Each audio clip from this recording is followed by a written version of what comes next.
Türkiye'yi tarih boyunca mürekkep yay olarak da adlandırılan, yapımı yıllar süren ve doğadaki farklı güçlerin bir araya getirilmesiyle oluşturulan bir mühendislik harikasıdır.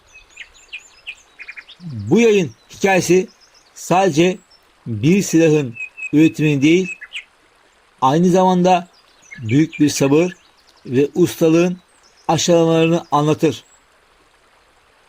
Türklerin kullandığı yay ilk bakışta çok iddialı görünmez. Hatta uzun yaylara alışkın biri görse bu mu yani diyebilir. Ama işin aslı tam tersidir. O küçük yay içindeki ciddi bir emek ve zeka barındırır.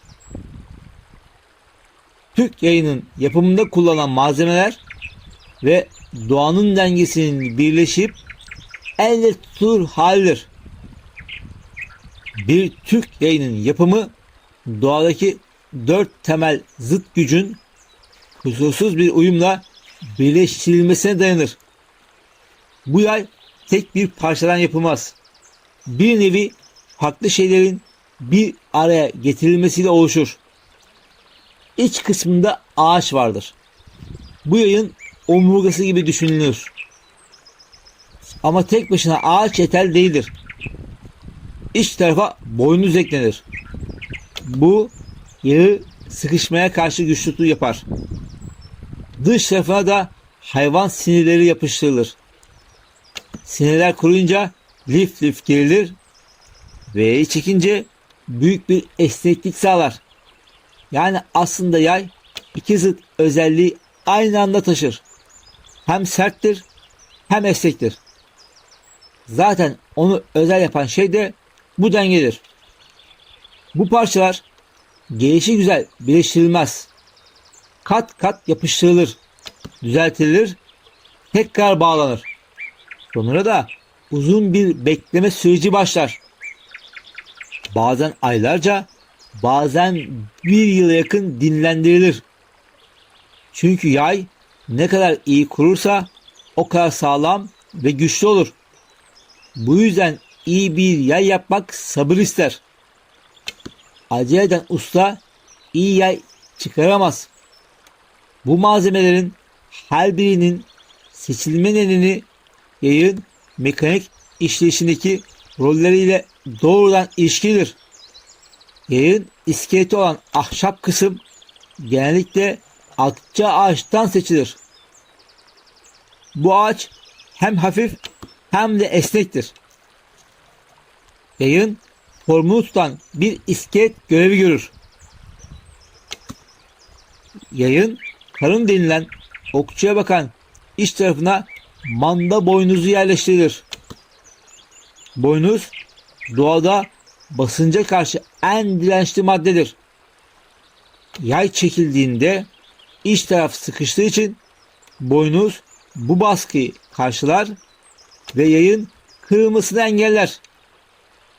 Sinirler yayın dış tarafına döşenir. Genellikle büyükbaş hayvanların bacaklarından elde edilen bu lifler çekme kuvvetine karşı inanılmaz bir direnç gösterir.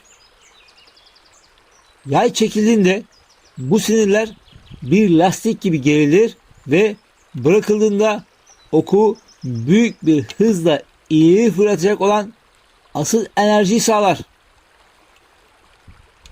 Mersin balığından yapılan tutkal bu malzemeleri birbirine bağlamak için kullanılan balığın hava kesesinden üretilen özel bir yapıştırıcıdır.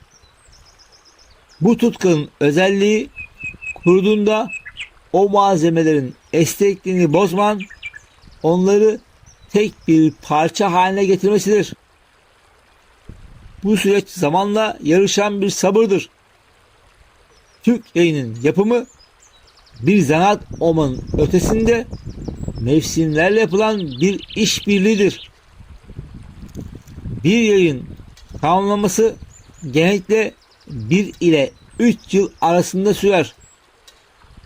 Bu uzun sürenin sebebi sürülen her katman tutkalın ve döşenen sinirlerin kuruması için uygun nem ve sıcaklık koşullarının beklenmesidir. Yay ustaları yani kemangerler yayı kışın serinliğinde dinlendirir. Baharın neminde formunu kontrol ederlerdi. Bu süreçte yay özel kalıplarda tutularak şeklini alması sağlanırdı. Eğer bir aşamada acele edilirse yay daha ilk çekişte boşanabilir. Yani parçalanabilir. Bu yüzden yayın her aşaması bir derviş sabrıyla ilmek ilmek işlenir. Ortaya çıkan yay diğerlerine göre daha kısa olur. Ama bu bir eksiklik değil. Aksine avantajdır. Çünkü Türkler çoğu zaman at üstünde savaşırdı. Uzun bir yayı at üstünde kullanmak hem zor hem de yavaştır. Türk yayı ise kısa olduğu için kolay tutulur. Hızlı çekilir, hızlı bırakılır. Asıl fark burada ortaya çıkar.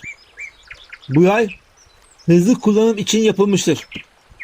Ok bırakıldığında yay bir anda eski haline dönmek ister ve o biriken gücü oka aktarır. Bu da okun çok hızlı gitmesini sağlar. Yani sadece uzağa gitmez. Aynı zamanda sert ve etkili gider. Türk yayı diğer yaylardan üstündür. Türk yayını dünyadaki diğer yaylardan, örneğin İngilizlerin meşhur uzun yaylarından ayıran en temel fark ters kavisli yapısıdır. Diğer ülkelerdeki yaylara bakınca fark daha net anlaşılır. Mesela Avrupa'daki uzun yaylar gerçekten güçlüdür. Ama kullanımı daha zahmetlidir.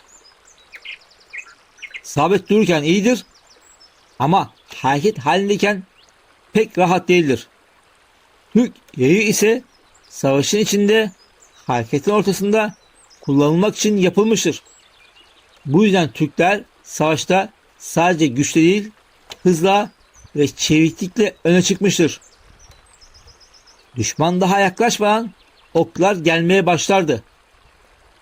Hatta bazı anlatımlarda okların yağmur gibi indiği söylenir. Bu biraz abartı gibi dursa da aslında hızlı atışın ne kadar etkili olduğunu anlatmak için söylenir. Türk yayı enerji depolar.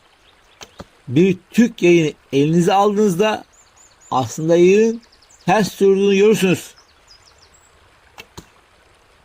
Yayı kurmak için onu kendi doğal kavisinin tam tersi yönüne bükmeniz gerekir.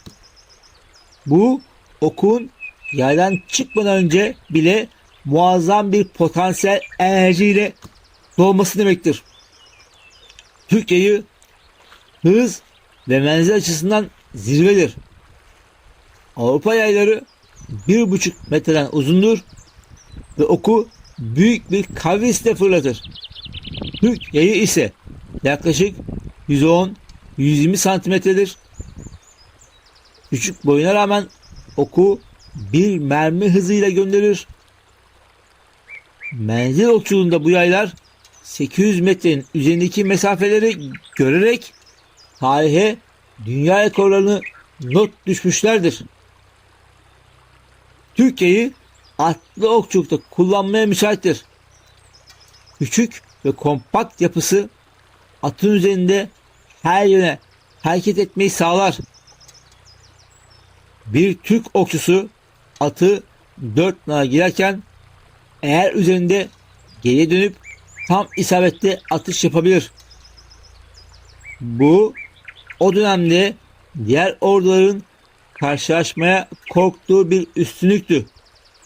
Türk yayı küçük görünür ama etkisi büyüktür. Onu özel yapan şey sadece gücü değil, akıllıca tasarlanmış olmasıdır. Hem güçlü, hem hızlı, hem de kullanışlıdır. Bu yüzden de yüzyıllar boyunca Türklerin en önemli savaş araçlarından biri olmuştur. Sonuç olarak Türkiye'yi doğanın en sert malzemeleriyle en esnek yapılarını birleştiren, içine sabır ve maneviyat katılmış, dünya tarihinin gelmiş geçmiş en etkili geleneksel silahıdır. Her bir kavesinde yüzyılların birikimi ve binlerce yıllık bir bozkır kültürü gizlidir.